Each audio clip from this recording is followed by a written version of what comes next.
And the funny thing is, the residents, they tend to avoid breast surgery. They think it's boring. So it was really just me and the attending in the operating room, in the clinic. And so I got that extra one-on-one time, and to the point where the attending would let me assist with them in surgery, or even they would guide me through the surgery and they would be my assistant. Hello, everyone. I am so excited because we have another fantastic guest today, Dr. Valentina Bonev. I'm just going to give you an opportunity to tell us a little bit about yourself and your journey to medicine. Sure. Thank you so much for having me. I'm really excited.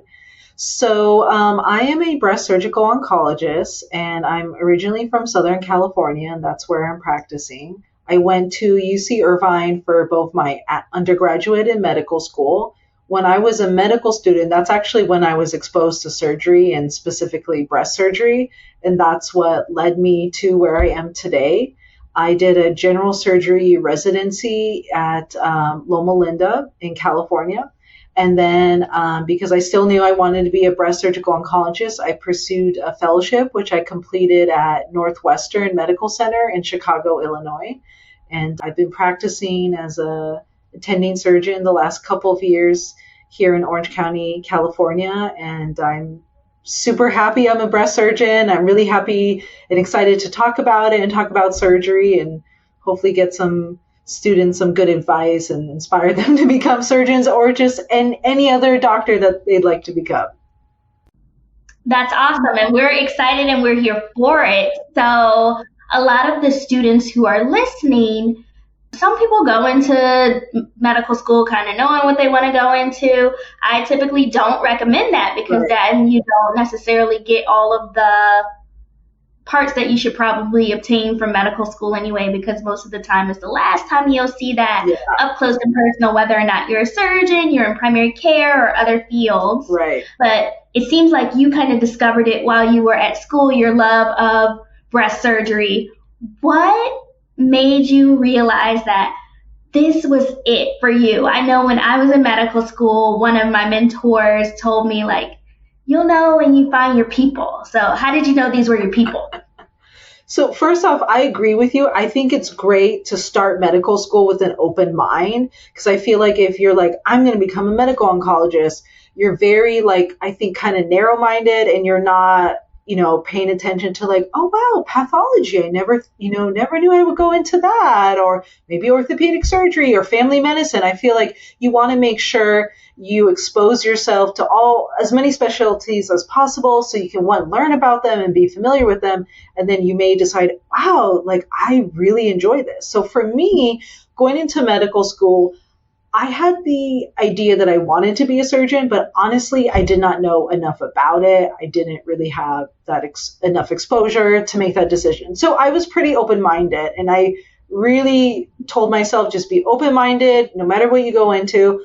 My first clinical rotation as a third-year medical student was surgery. And one of my first couple of weeks was with a surgical oncologist, and I happened to be with the oncologists who were performing breast surgery. And the funny thing is, the residents, they tend to avoid breast surgery. They think it's boring. They're just not, it's not like cool. So it was really just me and the attending in the operating room, in the clinic. And so I got that extra one-on-one time, and to the point where the attending would let me assist with them in surgery, or even they would guide me through the surgery and they would be my assistant. And I was like, this is so cool. I'm operating. Oh my gosh. I was like so excited to like suture the wound at the end, and like no one wanted to do that. I'm like, I'll do it. I was just so excited to do anything. And I mean, I loved being in the operating room. I thought it was so much fun. And then I also enjoyed the clinical time where I got to see the surgeon talk with the patients, examine them. I got to see that continuity of care. I loved their bedside manner. I also liked the multidisciplinary aspect where the surgeon would walk just down the hallway to the radiologist and say, hey, can we go over their breast MRI or mammogram? And I have some questions about that. Or talking with the oncologist about timing of chemo and surgery. So I liked that group approach. And, the surgeons I worked with, I thought they were great people. I thought they were great surgeons, great clinicians. The staff loved working with them. I loved working with them. So it just made me think, like, I really enjoy this. Like, I really want to go into breast surgery. And I felt like I just like fit in with them, and they were like my people, so to speak. So for me, it just all clicked. I love that story and just the connection that you made. And it was wonderful that you were able to discover it so early in medical school. I know that a lot of people may come into school and they are thinking about going into one particular field. I know one of my friends when we were in school was like gung-ho on being an OBGYN, and her rotation wasn't until the end of our third year. So she went through every rotation like, nah, I'm going to be OB. It's that for me, blah, blah, blah. And when she got to that rotation, she realized she hated it. So fourth year was more about exploration. Right. So it's definitely good to immerse yourself into it, and definitely those opportunities where, like you were saying, sometimes the residents or the senior students may not have the same interests as you. Yeah. So kind of like take advantage of that. So I know I'm in primary care, so surgery was not for me. it was not. Okay. We need primary care. Absolutely. Absolutely. So it's kind of like finding your space. So as a team, I had some students who loved surgery. So I'd be like, all right, like I'll help with the notes and things and see the patients. You to go into the case. So figuring out where you fit in. And then also, even because I wasn't necessarily interested in doing surgery for the rest of my life, one, you have to do surgical rotations in residency for family medicine at least, and OBGYN. But you also are responsible for like doing pre-op evaluations when you're in clinic in the future as an attending, or figuring out how to explain how surgeries go to your patients. So this will be the last time, if you don't go into a surgical field, that you will be able to recognize when something goes wrong or see how processes go. So it's very important to kind of take it all in. For sure. So we have a lot of students who may ask questions about what would make them a great surgical applicant. Do you have any key pointers of things that students should do as the new year starts in July for people who may be starting their third and fourth year, starting their sub-Is, or even entering intern year, their first year residency? Sure. I think showing you're interested and you really want to be there and you really want to go into surgery, and showing that you're proactive, like, yes, I'll go check on the patient for you, or I'm more than happy to, get the wound care supplies, or can I watch you do that, or can I help you in the operating room? That goes a long way. It helps you stand out. I think it's showing your enthusiasm. That helps a lot. I think for an applicant, it's good if you find a mentor, someone who can give you advice, someone you can learn from in the operating room and clinic. They can write you a good letter of recommendation. It really helps when you get a good letter where they write positive things about you, and it shows that you had a close relationship with them. It's not like you just worked with them one time and they don't really know you. Because the committees reviewing the applicants, they will look at that. They want to see, what do other people say about you? Did you really expose yourself? Do you know what you're getting into? And then I think it's a bonus if you go the extra mile and participate in any type of like research that has to do with, like, for example, the surgical field. And it's even better if you can get it published or presented at a conference, and it gives you some talking points when you get to your interviews. And the interviewers will see, oh, she knows what she's talking about, or okay, it looks like she's really dedicated to this, and she has some research goals. She may continue to do that in training or beyond. So they like that, and to see that you're a well-rounded person. Mm-hmm. And you mentioned seeking out mentors to kind of show you the way or give you advice or let you know what the other side of it is in terms of surgery, or write your letters. How would you suggest that a student reach out and seek those mentors, so it won't be a one-off case where you work with a certain attending once and you're asking them to write your letter. Right. Exactly. So for me, when I was in medical school, I joined the surgery interest group. And so if you have an interest group where you can contact the coordinators or the president of the group and say, hey, I'm looking for a mentor, they will hopefully have like a roster of attendings who want to participate.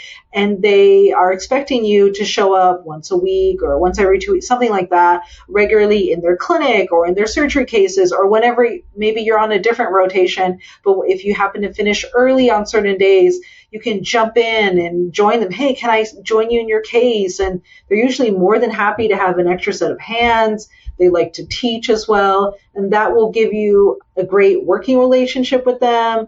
And it will give you more exposure. So again, you know what you're getting into. And then you can decide like, yeah, this is really working for me. I really enjoy this. Or you may realize, you know what? I don't like this.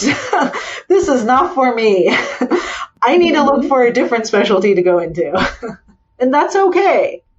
Absolutely. And I love that you brought up the point of the interest groups, because a lot of times in the preclinical years, and it continues throughout, you will have an opportunity when you enter medical school to have your surgical interest group or your infectious disease, primary care, all of these different groups. And it's okay to join more than one because you're not like married to one. Exactly. So that you can explore, like you said, the day-to-day in the life outside of that 4 or 6 week rotation.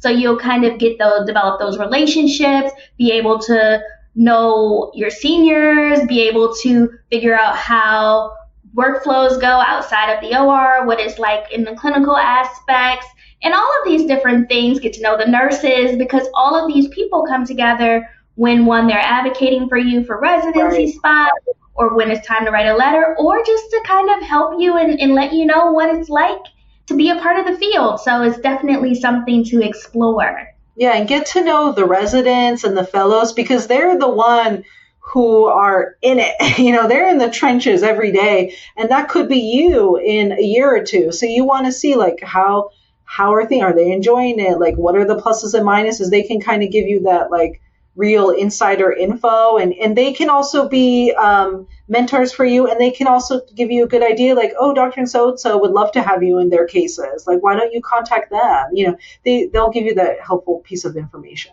Absolutely. And even when it's time to interview, you may have resources to ask about different programs and what their ideas and perspectives are about that, and how they're different from the program that you're training in now. Yeah, definitely. So we talked about all of the positive things to do, but sometimes it's a little taboo to talk about the things to avoid. Do you have any tips for students to make sure that they avoid certain things in order for them to shine? So, couple of things. One, don't lie. Don't lie in your interview. Don't lie in your application. I have actually heard about that, lying about scores or failing something, or I mean, that happens, and that's a big no-no. Something that I saw in medical school, which is definitely, I think, a big no-no, is trying to achieve your goals or trying to stand out by putting your colleagues down or throwing them under the bus to try to make you look better. I remember being in a situation when I was in the OR and one of the medical students just out of nowhere, like we're just assisting, out of nowhere said something like totally off base, but tried to make me look bad, and the resident caught it right away. Like, that doesn't make her look good. Why would you do that to Valentina? Like she's just here participating in the surgery, So like people will pick up on that. What I say is we can all achieve our goals together. For example, an opportunity that may come my way may not work out for me or I'm not interested in, I'm going to tell you about it because I want you to succeed as well. And guess what? When we're all done with our training and we're attendings, we may end up working together, and we want to have a good working relationship, especially for our patients. We want to be able to work well to take care of our patients. So try not to burn any bridges with anyone, and don't get this mentality where it's just like me, who cares about everyone else? I'm going to, basically walk all over them to, get on top, right? Don't do that. Work together, collaborate when you can, help each other out, because when you're going to be in need, you're going to need help. You're going to want to reach out to your colleague and vice versa. Absolutely. I couldn't agree more. You brought up very important points. Number one, collegiality is everything. Like, you're going to be in the same field together. And even if you're not, like, just treat people how you want to be treated. And for the second part about the honesty, like, integrity is everything. Mm-hmm. Yes, people have blemishes on their applications because we're human. Like, some people may do better on their steps versus other people. Some people may be a better person at the bedside. Some people may be a better surgeon with their hands. But we all have our own unique package that's coming together. So there's no need to lie about it. If there is some kind of red flag or blemish that you've undergone, tell them how you've overcome it or what you've learned from that. There's no need to kind of push it under the rug or bring up untruths. Mm-hmm. Definitely. Address it, be honest about it, and what did you learn from it, and how are you not going to repeat it? And that's it. Absolutely. Own it. So we've talked a lot about, like, what is going on in surgery and a day in the life and all of that kind of stuff. But what is something that you're passionate about outside of medicine? So what I'm passionate about, really outside of work, and could technically say it's still part of medicine, doing things like this and education for people who are interested in medicine or surgery, trying to show them it can be done. Because I remember, I'm not too far off, from doing all this. So I remember what it's like, and it can be extremely daunting. There's a lot of unknown, it's very stressful. So trying to help out in ways and give advice, just remembering what it was like. So remember where you came from, remember what it took. And then I'm also really passionate about community education on breast health, importance of breast self-exams, following up with your doctor, not delaying getting care, and giving information, because I feel like knowledge is power, and just making patients just aware more on their general health and breast awareness. So whenever I can get out there in the community, I love doing that, and meeting other people, and you learn from, every experience and interaction, you learn something. I love that. You're an educator, advocate, and mentor. Like, that's what it's all about. Like, one, not forgetting where you came from. You were in these shoes not long ago, and the influence that you're going to give to the other students and residents and attendings that come after you is so important. Giving back. You're just continuing the cycle. Absolutely. And then, of course, the reason you're here, for the people. So educating them, letting them know about all of the concerns about breast and things that lay people may not know, because people are getting information from other sources that may not have the best reliability or be evidence-based. So meeting people where they are is very important. Yes. So my final question for you that I love asking my guests, because the answers are so diverse, is if you had a magic wand and you could fix anything about healthcare, because you know that healthcare is so perfect, what would that be? Well, if I had a magic wand, okay, this is giving me free reign. Honestly, I wish that healthcare was in such a way where we didn't have to think about insurance, money. Does my provider, accept this? Can I afford this test or not? I wish it was such a way where you can go to the doctor and not be worried, oh my gosh, I'm going to get a $3,000 bill that I can never pay, or I'm afraid to go to the doctor because I'm afraid what they're going to say, and it's going to lead to imaging and workup, which I have to take time off work and I have to pay for, and it's so expensive. So I just wish it was more accessible to all. I definitely see, I don't accept every insurance. There's tons of insurances out there. And then let's say I do accept an insurance. I can't maybe operate with a patient at a particular hospital or surgery center, but they need to have that care maybe at a more acute setting like a hospital, but insurance is saying no. So it's, again, these are not the providers looking out for the patient. They're looking out for the bottom line. So unfortunately, you don't really see that in training, but once you're outside of training, you see that. And it's unfortunate because patients who come from a lower education or lower income, they're going to have limited health care.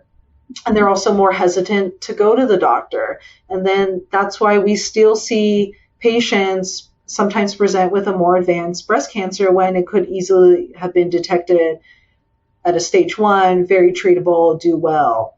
So that's the unfortunate thing. So I just wish it was more accessible, affordability, or cost would, if I had to want, there would be no cost associated with it, and we can all get it, not worry about it, and be healthy and have healthy, happy lives.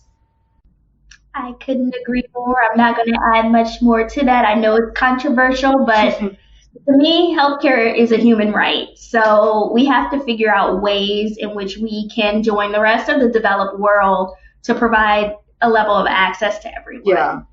Hopefully our listeners out there were also advocating for this, and we have to figure out how we can get our lawmakers and our healthcare systems and things to come together to fix it. We definitely need to improve and fix the healthcare system.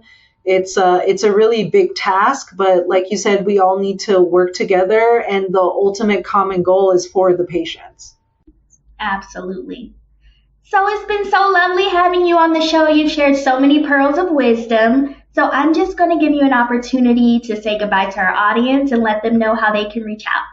Thank you so much for having me. It was a pleasure talking to you. I wish everyone best of luck. And again, if you have a goal or you're really passionate about something, you can reach that goal. Even if other people say, no, I don't think you will make it. And that's been told to me. If you really think you can do it and you can stay organized and dedicated, you can achieve anything you want in life. So best of luck to everyone. And hopefully I will be working with some of these, listeners. Maybe we'll have some mutual patients. Absolutely. That's so exciting. For all of the listeners out there, thanks for listening. Definitely spread the word to your friends and let them know about this episode, especially your friends who may be interested in breast surgery. Subscribe, leave some comments. Let us know what you want to hear about. Let us know if there are any guests that you want us to invite. Or if you're a student that has a story, we invite you to join us too. So you can reach out to me on my Instagram at Dr. DOCTOR, the letter D, Graham, or us at Med School Coach on Instagram. It's just Med School Coach.